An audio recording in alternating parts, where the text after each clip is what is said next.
കുറച്ച് പച്ച ഓല ഇവിടെ കയറി ഇട്ടിട്ടുണ്ട്. എന്തിനെന്നറിയോ?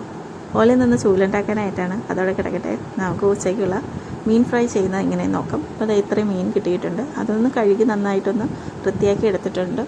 ഇനി ഇതിൻ്റെ ആ മുകൾ വശത്ത് അരിഞ്ഞു കൊടുക്കും. ഇങ്ങനെ അരിഞ്ഞു കൊടുക്കുമ്പോഴത്തേക്ക് മസാലയൊക്കെ ചേർത്ത് കൊടുക്കുമ്പോൾ നന്നായിട്ട് അതിൻ്റെ അകത്ത് നമുക്ക് പിടിപ്പിച്ചെടുക്കാൻ പറ്റും. മസാലയൊക്കെ തേച്ച് വെച്ചിരിക്കുമ്പോൾ നല്ല രുചിയായിട്ട് നമുക്ക് കിട്ടുകയും ചെയ്യും വറുത്തെടുക്കുന്ന സമയത്ത്. അപ്പോൾ അതിനുവേണ്ടിയാണ് ഞാൻ ഇതിൻ്റെ മുകളിലായിട്ട് ഇങ്ങനെ അങ്ങനെയൊന്ന് ചീവി കൊടുക്കുന്നത്. എല്ലാ മീനിൻ്റെയും മുകളിൽ നമ്മൾ ചീവത്തില്ല.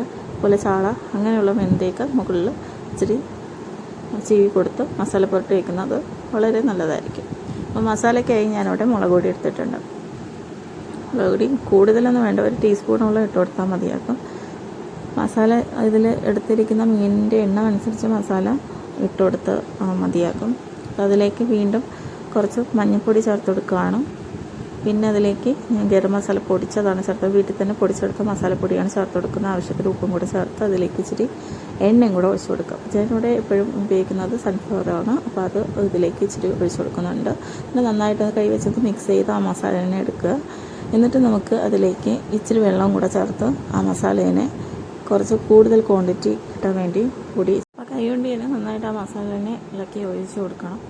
നമ്മളിട്ട് കൊടുത്ത എല്ലാ പൊടിയും ഉപ്പ് വരെ അതിലൊന്ന് മിക്സായി നന്നായിട്ട് കിട്ടണം. അതിന് ശേഷമാണ് നമ്മൾ മീൻ എടുത്തിട്ട് ആ മീനിലേക്ക് നമ്മൾ ചീവി വെച്ചിരിക്കുന്ന ആ മീനിൽ നമ്മൾ മസാല പുറവശം അകത്തും എല്ലാ സൈഡിലും മസാല പുരട്ടി കൊടുക്കുകയാണ് ചെയ്യുന്നത്.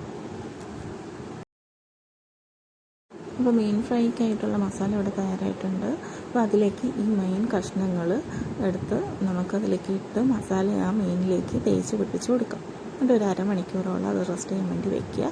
അതിനുശേഷം നമുക്കത് ഒരു പാൻ അടുപ്പത്ത് വെച്ച് കൊടുക്കുക. അതിലേക്ക് ഇച്ചിരി എണ്ണ ഒഴിച്ച് കറിവേപ്പില ഇച്ചിരി കൂടുതൽ ഇടുന്നത് നല്ല മണവും കറിവേപ്പിലിൻ്റെ ഒരു രുചിയും അതിൽ കിട്ടുന്നതായിരിക്കും. അപ്പോൾ ഒരു പാൻ അടുപ്പത്ത് വെച്ച് എണ്ണ ഒഴിച്ച് കറിവേപ്പില ഇട്ട് കൊടുക്കുക. 2 തണ്ട് കറിവേപ്പിലയാണ് ഞാനവിടെ എടുത്തിരിക്കുന്നത്. നമ്മുടെ മീൻകുട്ടന്മാരെ അതിലേക്ക് ഇട്ട് ഒന്ന് ഫ്രൈ ചെയ്തെടുക്കുക.